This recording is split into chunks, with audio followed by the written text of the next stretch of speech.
Rogers files response to Competition Bureau saying it hasn't misled customers about unlimited data plans.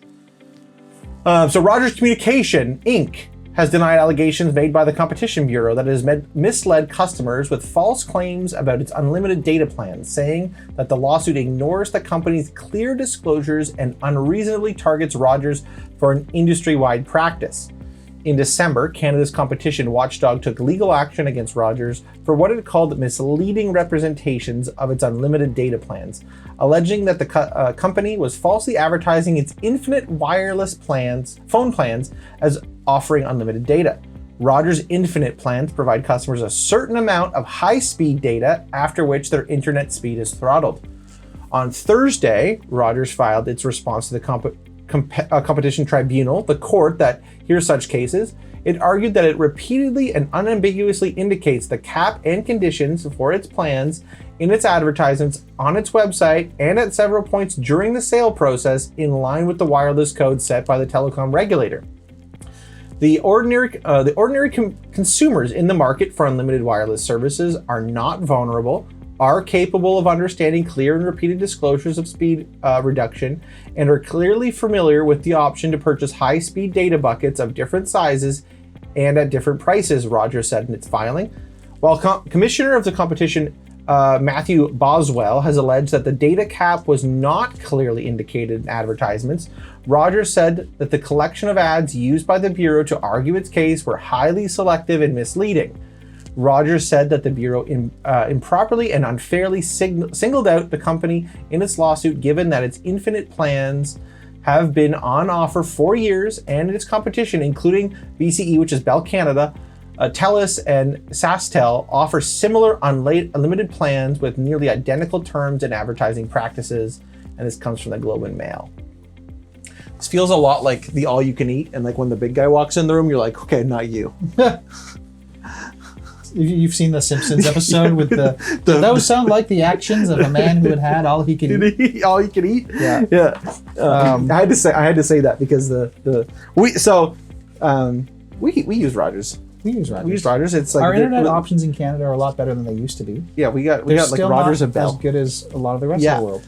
So like you're on one of the big three. How do data caps work, and how do they used to work? Okay. How does a data cap work? Cool. When you sign up, and again, because I was thoroughly told and reminded during the advertisements and the sales process, great. You're on what Rogers calls an infinite number XX plan. So it's infinite 60 or infinite whatever. That's what they brand it. And you're going to get a whole bunch of gigabytes of data on your mobile phone. Cool. And that's going to be at one speed, and they're going to say, hey, but if you like go over and you're like doing crazy stuff on your phone and you end up needing a lot more than 300, you need 3,000. Well, as soon as you're over that, it's going to be at a different speed. It's still free. There's still no extra charge. You're not going to see like a surprise line item on your bill. It's just going to be what you're doing is going to be slower. So that's what that really means. It used to be that all of the plans available had an actual cap. Yes. And when you went over that cap, they would start billing you. Yeah, they would send you a reminder. Hey, you've used your 5 gigabytes. Yeah. And then like every gigabyte or every 100 megabytes after that is like X amount of dollars. And it was like, I remember crazy. those. I was like, holy fees. smokes, this is wild. And what happened was the Canadian Wi-Fi. government stepped in and said, you're not allowed to do that anymore. You can't charge overage fees for data caps anymore. Right. And all of the major telecom companies providing data plans said, okay, we're just going to throttle the data when it gets past these limits. Yep. And we're going to advertise it as unlimited data. And it is unlimited. Like, it is unlimited to what we had before. It is unlimited. You could turn your phone on the first of the month. Yeah. And use it to the end of the month, and you have data. Yeah. As much as you want. It's just they are not, and they do say this to Rogers. This is the difference between what it is and how Rogers advertises it, because there's going to be lots and lots of Rogers formats, and this is probably true of Bell Canada. This is probably true of TELUS. In your advertising format, so let's say you're putting something in banner ads, maybe you've got brochures.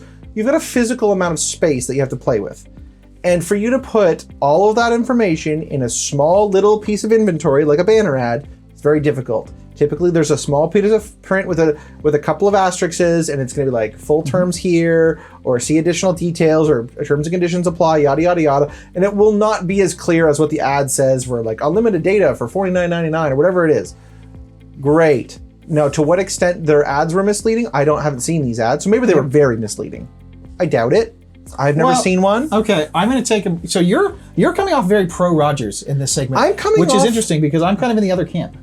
I'm coming off from like the advertising side of this is like calling your product. This is like calling, what's the thing that like, this was maybe the company, this was in the 90s, the company that McDonald's bought their beef from was called 100% Canadian beef. Yeah. So they could say in their advertising, all our beef is 100% Canadian beef, because that was like that was what they labeled. I've heard that anecdote before too. I actually have no idea if that's true. I don't know if that's true or not either. But that's what they did in their advertising campaign. But when you name the product Unlimited, the anecdote is that's what they did. That's what they did. But we don't actually know that because neither of us looked into it. No.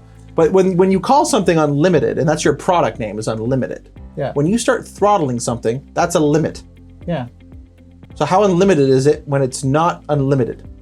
Well, I mean, you can still have it. It's an asterisk. So like, should the ad say Rogers Infinite Unlimited asterisk? So here's the thing. Without having a look at the ad, are typical consumers able to understand Rogers speed reductions? Because Rogers is saying yes. like, yes, absolutely. Yes. People are familiar with buying buckets of data. They know how this works. That has not been my personal experience. I have talked to a lot of people who don't realize that the change was ever made. I've talked to a lot of people who still think that they're going to get paid extra, like they're going to have to pay overages if their Wi-Fi falls off or something like that. Yeah. I've got people in my own family that are like, there's definitely misconceptions around. Oh, I can't use my own data. I've got to be on the Wi-Fi. What's the Wi-Fi password? It's like, well, who the heck is your telecom provider? Because like that's right. Like that can't be. It's not going to cost you anymore. That's not allowed anymore. Now. So there's definitely. I can't blame Rogers' lawyers for saying the things that lawyers would say under these when faced with these allegations. Lawyers will be lawyers. And then the spokespeople for Rogers are going to say what the lawyers told them to say. So fair enough. Yep. And I'm not a lawyer, so I can't say how this is going to play out in court. But as a consumer who's fairly tech savvy and answers a lot of tech questions for friends and family, I just don't think I think it's disingenuous to say that consumers understand how all these plans work. And again, as Canada's an older society now, there's more people, there is misconceptions, and I think Rogers tries it's hard to educate people. I think Rogers tries to meet the letter of the law. It's better for Rogers if people see Unlimited and think, it's unlimited. I just remember, and this was a while back, because I was told about this, I just happen to remember it. They didn't try to explain it to me. There was no education about what a throttle was, about any of that. They said, here's the plan, the Rogers whatever, 95, I don't even know what it was. It was something Rogers Ignite Unlimited something. Cool, that's the one. Rogers Infinite whatever, that's the one. And here's the data, and here's how much stuff. And I went, yeah, that meets my needs. So I want to call something out specifically from the article. Yes, thank you. Rogers doesn't say, we educated people really well on this and we were super transparent. Rogers says that their efforts were in line with the wireless code set by the telecom regulator. That sounds exactly what a corporation will always fall back on. Well, because it's like, you always have to meet. But if they were doing a really good job, they wouldn't just say it's in line. They would say that they exceed the requirements. Yes. They would tell people what a good job they're doing. Yeah. Because it's not in their best interest to educate people on how these plans work. There is something here. So like there's this has misled customers about unlimited data plans.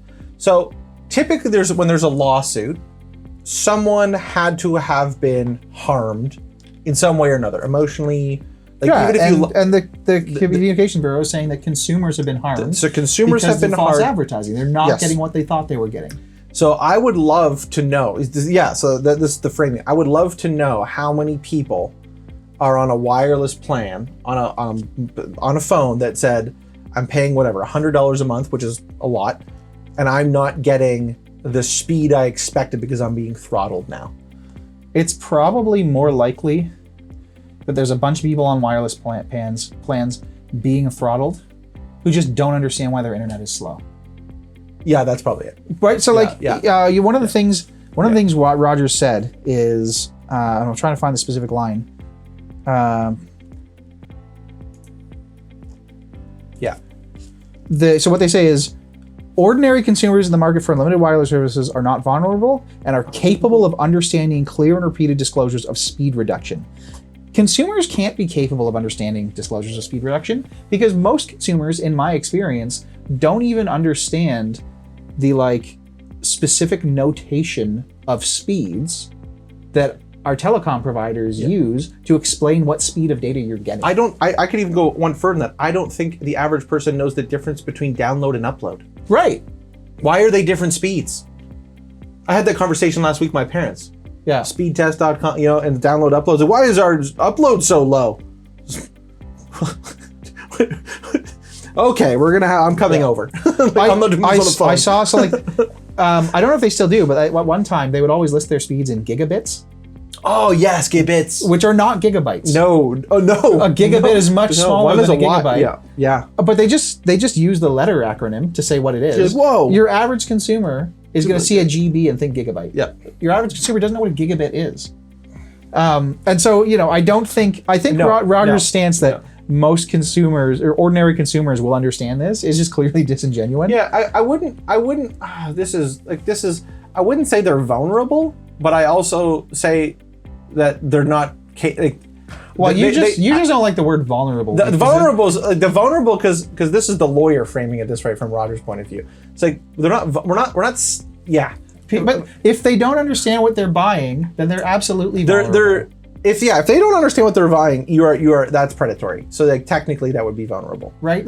It's not saying that they come from a vulnerable group. It's saying that they are vulnerable because they don't know. When's the last time you bought something from a telecom provider? It's been a while because we figured out that we get better rates on our phones if we just go right to the manufacturer. So, but most of the people I know in my personal life still get their phones. So go to Rogers store. Yeah. So I'm gonna tell a quick story here because this is quite incredible.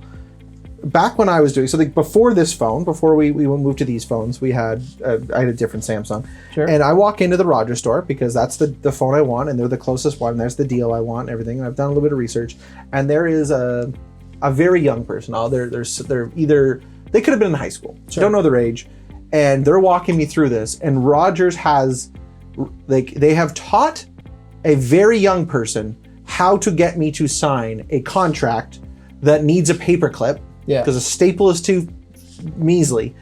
How to sign on to this for 36 months, because it was even a 36-month contract back then. So the processes that they have in place to educate their staff on how to get me to sign a wireless contract and the back-end systems are immense. And I was like, holy smokes. And I was asking this person, and they're like, oh yeah, well, I had to go for a bunch of training and this and that, and they got to do this.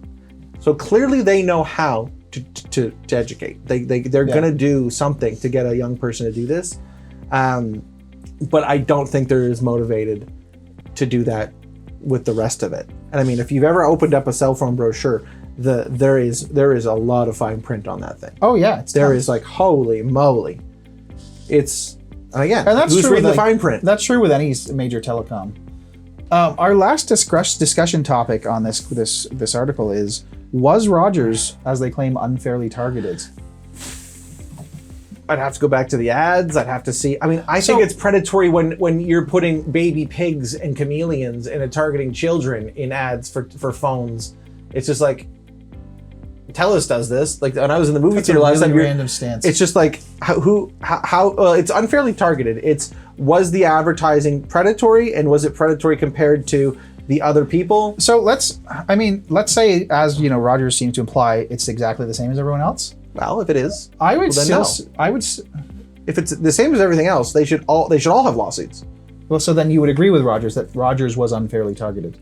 Because Rogers is not, the question is not were the ads unfairly targeting. The question was Rogers unfairly targeted with the lawsuit if they're doing the same thing everyone else is doing? Then I would say it's unfair. I would disagree.